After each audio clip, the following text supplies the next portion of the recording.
Now let us look at the very important topic urethral trauma. Proximal urethra का trauma हो सकता है या फिर डिस्टल यूरेथ्रा का हो सकता है। प्रॉक्सिमल यूरेथ्रा में आता है prostatic urethra, membranous urethra. Mechanism of injury होता है of the proximal urethra secondary to the pelvic fracture. तो इसमें patient can have the deep perineal haematoma involve करेंगे एब्डोमिनल वॉल को, और रिस्ट्रिक्टेड होता है to the upper 1/3 of the thigh because of the tensor fascia lata attachment. इसमें findings होंगी, इसमें होगा वेयर मुटेन साइन यानी हाई राइडिंग प्रोस्टेट या फिर floating prostate on the digital rectal examination. Digital urethra का देखेंगे, इसके पार्ट होता है bulbar urethra and penile urethra. Mechanism of injury होता है बाय द स्ट्रैडल इंजरी, यानी डायरेक्ट हिट होगा टू द पेनिस और या फिर यूरेथ्रा को कंप्रेस हो जाएगा बिटवीन द हार्ट स्ट्रक्चर जब हॉर्स जॉकी फॉल करता है on the straddle of the horse. तो patient can have the butterfly haematoma या फिर superficial haematoma involving penis and scrotum. तो क्लिनिकल फीचर क्या होंगे, दोनों में भी होंगे inability to pass the urine, blood होगा at the tip of the meatus. Investigation of choice होता है RGU यानी रेट्रोग्रेड यूरेथ्रोग्राम, इसमें कॉन्ट्रास्ट पुट करेंगे अपन।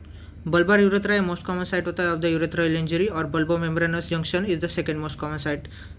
तो इमरजेंसी मैनेजमेंट करेंगे, वेट एंड वॉच करेंगे अगर असिम्टोमेटिक है पेशेंट, अगर ब्लैडर इज़ नॉट फुल। लेकिन अगर सुप्रापेबिक अगर ब्लैडर फुल है, डिस्टेंडेड है और पास नहीं हो रहा है यूरिन, तो we have to do the suprapubic catheterisation as the emergency management. Foley's catheter नहीं डालेंगे क्योंकि जो पार्शियल टीयर होता है वो फुल टीयर में कन्वर्ट होने के चांसेस हो सकते हैं। तो लॉन्ग टर्म में देखेंगे इन पेशेंट में स्ट्रक्चर बन सकते हैं। सो डेफिनेटिव मैनेजमेंट होता है फॉर द यूरेथ्रल स्ट्रक्चर, अलग अलग सर्जरीज करते हैं अपन। पहला ऑप्टिकल इंटरनल यूरेथ्रोटोमी या फिर विजुअल इंटरनल यूरेथ्रोटोमी। तो इंडोस्कोपिकली अपन अंदर जाएंगे, स्ट्रक्चर को कट करेंगे एट द 12 o'clock पोजीशन। ये किया जाता है फॉर द शॉर्ट या फिर इनकम्प्लीट स्ट्रक्चर को, क्योंकि गाइड वायर पास करना पड़ता है जो कंप्लीट स्ट्रक्चर में नहीं होता है। नेक्स्ट है एंड टू एंड एनास्टोमोसिस, जो किया जाता है for the short segment and complete stricture. Absorbable suture use करते हैं। तो शॉर्ट सेगमेंट और कंप्लीट स्ट्रक्चर है तो एंड टू एंड ये कट कर देंगे दोनों part, end to end anastomosis कर देंगे। नेक्स्ट इज यूरेथ्रोप्लास्टी, ये किया जाता है for the long segment structure.